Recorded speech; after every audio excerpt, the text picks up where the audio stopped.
So ಈಗ 85 ಅಂದರೆ last digit 5 ಇಂದ ಎಂಡ್ ಆಗುವಂಥ ಒಂದು ನಂಬರ್ಸ್ ಏನಿರುತ್ತೆ ಅವನ್ನ ಈಸಿಯಾಗಿ ಕ್ಯಾಲ್ಕುಲೇಟ್ ಮಾಡೋದಕ್ಕೆ ಒಂದು ಶಾರ್ಟ್ ಟ್ರಿಕ್ ಇದೆ.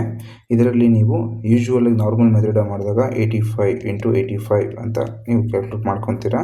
ಇದನ್ನ ನಾರ್ಮಲಿ ಮಲ್ಟಿಪ್ಲಿಕೇಶನ್ ಮುಖಾಂತರ ನಾವು ಕ್ಲಿಯರ್ ಮಾಡ್ತೀವಿ.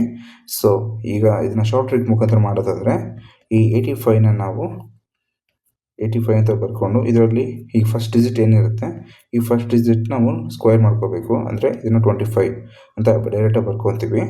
ಈಗ ಏನು 8 ಇರುತ್ತೆ ಈ 8 ಅಂತ ಬರುವಂಥ ನಂಬರ್ಗೆ ನೆಕ್ಸ್ಟ್ ಡಿಜಿಟ್ ಯಾವುದಿದೆ ಆ ನಂಬರ್ನ ನಾವು ಮಲ್ಟಿಪ್ಲೈ ಮಾಡ್ತೀವಿ.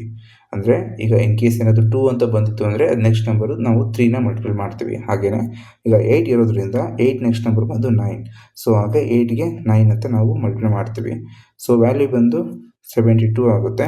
ಹಾಗಾಗಿ ಇದರ ಟೋಟಲ್ ವ್ಯಾಲ್ಯೂ ಬಂದು 7225. ಹಾಗಾಗಿ 85ನ ಸ್ಕ್ವೇರ್ ಬಂದುಬಿಟ್ಟು ಟೋಟಲ್ ನಮಗೆ 7225 ಆಗುತ್ತೆ.